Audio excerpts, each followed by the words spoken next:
Hi hello ನಮಸ್ತೆ welcome to my channel project history with Priyanka. Guys, YouTube, Instagram ಇವುಗಳ ಒಳಗೆಲ್ಲ ಆ ಟ್ರೆಂಡು, ಈ ಚಾಲೆಂಜು ಅಂತ ಬರ್ತಾನೆ ಇರ್ತವೆ. ನೀವು ಯಾವಾಗಾದರೂ ಇಂಥ ಟ್ರೆಂಡು ಅಥವಾ ಇಂಥ ಚಾಲೆಂಜ್ನಲ್ಲಿ ಪಾರ್ಟಿಸಿಪೇಟ್ ಮಾಡಿದ್ದೀರಾ?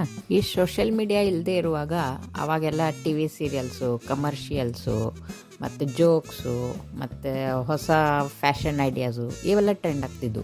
ಇವಾಗ ಬರೀ ಇನ್ಸ್ಟಾಗ್ರಾಮ್ ರೀಲ್ಸದ್ದೇ ಜಮಾನ. ನೀವು ಯಾವಾಗಾದರೂ ವಿಚಾರ ಮಾಡಿರಿ, ಈ ಟ್ರೆಂಡ್ಗಳು ಯಾಕೆ ಶುರು ಆಗ್ತಾವ, ಈ ಚಾಲೆಂಜ್ಗಳು ಯಾಕೆ ಬರ್ತಾವ, ಯಾಕೆ ಇವು ಇಷ್ಟು ಪಾಪ್ಯುಲರ್ ಆಗ್ತಾವ, ಯಾಕೆ ಇಷ್ಟು ವೈರಲ್ ಆಗ್ತಾವ? What is the psychology behind these viral challenges and viral trends? Have you ever try to find this out? Okay, let me explain. ಈಗ ಒಂದು ಸ್ವಲ್ಪ ದಿನಗಳ ಹಿಂದೆ ಒಂದು ಫಿಲ್ಮ್ ರಿಲೀಸ್ ಆಗಿತ್ತು, ಬ್ಯಾಡ್ ನ್ಯೂಸ್ ಅಂತ ಹೇಳಿ. ಅದರದ್ದು ಒಂದು ಸಾಂಗ್ ಭಾಳ ಟ್ರೆಂಡ್ ಆಯ್ತು. ನಿಮ್ಗೆ ಗೊತ್ತಿರ್ಬೋದು ಸಾಂಗ್, ಹುಸನ ತೇರ ತೋಬಾ ತೋಬಾ ತೋಬಾ, ಎಲ್ಲಿ ನೋಡಿದ್ರು ತೋಬಾ ತೋಬಾ. ರೈಲ್ವೆ ಸ್ಟೇಷನ್ಗೆ ಹೋದ್ರು ತೋಬಾ ತೋಬಾ, ಬಸ್ ಸ್ಟ್ಯಾಂಡಿಗೆ ಹೋದ್ರು ತೋಬಾ ತೋಬಾ. ಕಡೆಗೆ ನಾನು ಟ್ರೈ ಮಾಡ್ಲಾ ಅನ್ಕೊಂಡು ಟ್ರೈ ಮಾಡಿದೆ. ಪುಣ್ಯ, ಥ್ಯಾಂಕ್ ಗಾಡ್, ಕಾಲು ಮುರಿತಾ ಬಚಾವಾಯ್ತು. ಹೀಗೆ ಒಬ್ರನ್ನ ನೋಡಿ ಇನ್ನೊಬ್ರು ಮಾಡೋದು, ಅದನ್ನ ನೋಡಿ ಇನ್ನೊಬ್ರು ಮಾಡೋದು, ಹೀಗೆ ಒಂದು ಸಾಂಗ್ ಟ್ರೆಂಡ್ ಆಗೋದು ಅಥವಾ ಡಾನ್ಸ್ ಟ್ರೆಂಡ್ ಆಗೋದು ಅಥವಾ ಚಾಲೆಂಜ್ ಮಾಡೋದು, ಇದನ್ನೆಲ್ಲ ಸಾಮಾಜಿಕ ಸೋಂಕು ಅಂತ ಕರಿತೀವಿ. ದಿಸ್ ಬಿಹೇವಿಯರ್ ಕಮ್ಸ್ ಅಂಡರ್ ಸಾಮಾಜಿಕ ಸೋಂಕು ಸಿದ್ಧಾಂತ, ಅಂದರೆ social contagion theory. This theory explains how peoples behaviours, thoughts and emotions spread through social networks. It's like a disease. Okay, but why people want to participate in such challenges or trends?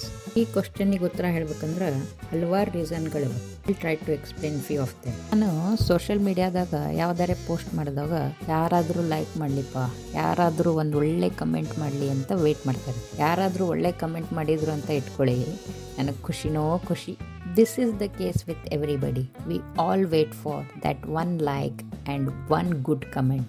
ನಾವು ಆ ಒಂದು like, ಆ ಒಂದು good comment ನೋಡಿದಾಗ ನಮ್ಮ ಮೆದುಳೊಳಗೆ dopamine release ಆಗುತ್ತೆ. Dopamine ಅಂದರೆ you all know, it's a hormone of happiness. ಅದಕ್ಕೆ ನಮಗೆ ವಿಪರೀತ ಖುಷಿ ಆಗ್ತದೆ ಲೈಕ್ ಅಥವಾ ಕಮೆಂಟ್ ನೋಡಿದಾಗ. ಒಂದು ಲೈಕು, ಒಂದು ಗುಡ್ ಕಮೆಂಟಿಗೆ ಇಷ್ಟು ಖುಷಿ ಆಗ್ತದೆ ಅಂದ್ರೆ ಇನ್ನು ನಮ್ಮ ವಿಡಿಯೋ ವೈರಲ್ ಆಗಿ ನಾವು ಫೇಮಸ್ ಆದ್ರೆ ನಮ್ಗೆ ಎಷ್ಟು ಖುಷಿ ಆಗಬಾರ್ದು? That happiness and for that fame people participate in such trends and challenges. Famous ಆದಮೇಲೆ ಯಾವುದಾದ್ರೂ ಚಾಲೆಂಜ್ ಅಥವಾ ಟ್ರೆಂಡ್ನಲ್ಲಿ ಪಾರ್ಟಿಸಿಪೇಟ್ ಮಾಡಿಲ್ಲ ಅಂದರೆ, ಅಯ್ಯೋ ನನ್ನೆಲ್ಲ ಫ್ರೆಂಡ್ಸು ಪಾರ್ಟಿಸಿಪೇಟ್ ಮಾಡಿದ್ದಾರೆ, ಈ ಚಾಲೆಂಜ್ ಎಕ್ಸೆಪ್ಟ್ ಮಾಡಿದ್ದಾರೆ, ಬಟ್ ನಾನು ಮಾತ್ರ ಮಾಡಿಲ್ಲ. ಎಲ್ಲ ಸೆಲಿಬ್ರಿಟಿಗಳು ಪಾರ್ಟಿಸಿಪೇಟ್ ಮಾಡಿದ್ದಾರೆ, ನನಗೆ ಮಾತ್ರ ಆಗ್ತಾ ಇಲ್ಲ. ಅಯ್ಯೋ, ನನ್ನ ಫ್ಯಾನ್ಸ್ ಎಲ್ಲ ಏನು ಅಂದ್ಕೊಳ್ತಾರೋ ಏನೋ. ಈ ಥರ ಒತ್ತಡಗಳು ಬರೋದಕ್ಕೆ ಶುರುವಾಗುತ್ತೆ. And what will you do? You will just go and participate in that challenge, that's it. ಆಮೇಲೆ ಮತ್ತೆ ಯಾವುದಾದ್ರೂ ಚಾಲೆಂಜ್ ನೀವು ಇದನ್ನು ಟ್ರೈ ಮಾಡಬೇಡಿ ಅಂತ ಹೇಳಿದರೆ ಅವು ನಮ್ಮನ್ನು ಜಾಸ್ತಿ ಆಕರ್ಷಿಸ್ತವೆ. This is known as psychological reactance.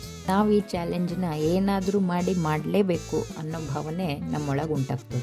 This is also one of the reasons people are participating in such weird kind of challenges and trends. ಕೆಲವೊಂದು ಚಾಲೆಂಜಸ್ಸು ಸಮಾಜಕ್ಕೆ ಒಳ್ಳೆಯದಾಗಲಿ ಅಂತ ಇರ್ತವೆ. For example, ice bucket challenge ನಿಮಗೆ ಗೊತ್ತಿರ್ಬೋದು. ಇಂಥ ಚಾಲೆಂಜಸ್ ಉದಾತ್ತ ಭಾವನೆ ಇರೋರನ್ನ ಭಾಳ ಲಘು ಆಕರ್ಷಿಸ್ತವೆ. Anyway, most of the challenges ಎಂಟರ್ಟೈನ್ಮೆಂಟ್ಗೋಸ್ಕರ ಆದರೆ ಕೆಲವೊಂದು ಚಾಲೆಂಜಸ್ಸು ಸಮಾಜಿನ ಒಳಿತಿಗಾಗಿ ಪ್ರಚೋದನೆಯನ್ನು ಕೊಡ್ತವೆ. ನ್ಯೂ ಟ್ಯಾಲೆಂಟನ್ನು ಗುರುತಿಸಲಿಕ್ಕೆ ಈ ಚಾಲೆಂಜಸ್ಗಳು ಭಾಳ ಹೆಲ್ಪ್ ಮಾಡ್ತವೆ. ಕೆಲವೊಂದು ಅಪಾಯಕಾರಿ ಚಾಲೆಂಜಸ್ಸು ನಮ್ಮ ಪ್ರಾಣಕ್ಕೂ ಹಾನಿಯನ್ನು ಉಂಟು ಮಾಡ್ಬೋದು. So be careful before participating in any challenges or trends. At present Uyyamma ಅನ್ನೋ ಹಿಂದಿ ಸಾಂಗ್ ತುಂಬ ಟ್ರೆಂಡಲ್ಲಿದೆ. ನೀವು ಬೇಕಾದರೆ ಸ್ಟೆಪ್ ಹಾಕಿ ನೋಡಿ, ಯಾರಿಗೆ ಗೊತ್ತು, ನೀವು ಫೇಮಸ್ ಆಗ್ಬೋದು. All the best. If you like this video then please like, share and subscribe. Good day. Ciao. Bye.